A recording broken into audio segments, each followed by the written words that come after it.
So నీకు ఎలా అనిపించింది కుషిత? మనం రాంబాణం చేసాం, అవును సార్. తర్వాత ఈ సినిమా చేసావు కదా నువ్వు హీరోయిన్. ఇది ముందే చేశాను సార్. ఆ సినిమా కంటే ముందు ఈ సినిమా చేసావా? ఓకే. లాక్డౌన్లో చేసావు ఏంటి? లేదు సార్, లాక్డౌన్ 2 తర్వాత చేసాను. ఓకే. ఓకే. జస్ట్ అయింది అప్పుడే వెళ్ళాం షూట్కి మంచిగా. మేబీ కొంచెం టైం అయ్యాక వెళ్ళంటుంది. ఇప్పుడు ఇది మనం 22లో చేసాం. అది 22లో ఎంటర్ అయ్యాం, 22 స్టార్ట్ అయింది, 23లో ఫినిష్ చేసాం సినిమా.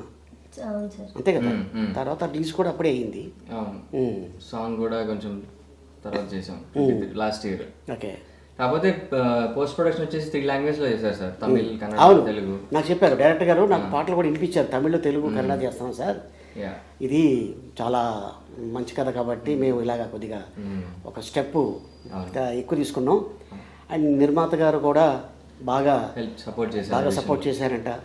అండ్ ఎక్కడ మీరు ఏమీ ఖర్చుకి వెనకాడద్దు, మీరు అనుకున్న కథకి మీరు ఏం చేస్తారో చేయండి అని చెప్పారు నాకు.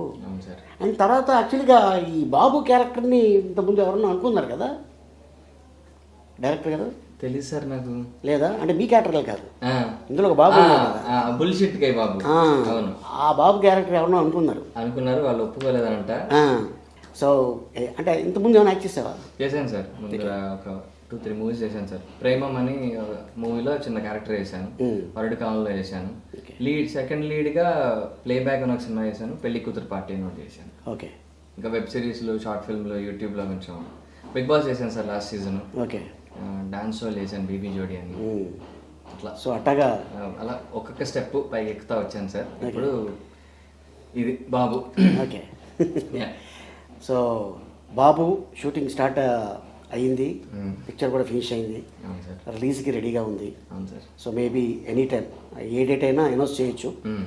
సో ఈ డైరెక్టర్ గారితో వర్క్ చేస్తున్నప్పుడు నీకు ఎలా అనిపించింది?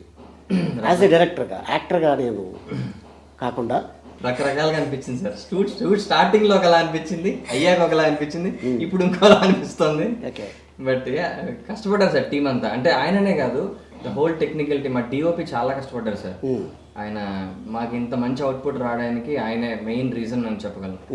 మణి గారు అని చెప్పేసి ఆయన అంతకుముందు 1-2 మూవీస్ చేశారు, సునీల్ గారితో సినిమా చేశారు, బట్టల రామస్వామి అని అలా. సో ఆయన చాలా బాగా వర్క్ చేశారు. అండ్ మా మ్యూజిక్ డైరెక్టర్ కూడా కొత్త అతను, పవన్ అనేసి, is new guy. First movie అనుకుంటా, చాలా మంచి మేము పాట చేసాం. ఫస్ట్ టైం మూవీ మ్యూజిక్ డైరెక్టర్లో ఉన్నాడు ఆయన. బీజిఎం కూడా చాలా మంచి బీజిఎం ఇచ్చాడు తను. అండ్ కొరియోగ్రాఫర్ వచ్చేసి హరికిరణ్ అని చెప్పేసి, ఆయన RRR లో ఎత్తర జెండా చేశారు ఆయన. ఆయన సింగిల్ గాడి సినిమా, అన్ని పాటలు ఆయనే. సో ఆయన కూడా చాలా అవుట్ స్టాండింగ్ వర్క్ చేశారు. Very happy with the team.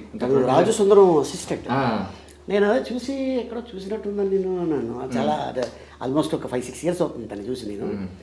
And తను మంచి వర్క్, చాలా ఫాస్ట్గా 1 డేలో అంత క్వాలిటీ అంతమందితో అది చేయడం మామూలు విషయం కాదు. And great. ఎస్. అండ్ అలాగే టెక్నీషియన్స్ కూడా మంచి టెక్నీషియన్స్. అంటే చాలా రేర్గా మనకి సినిమాలు వస్తాయి.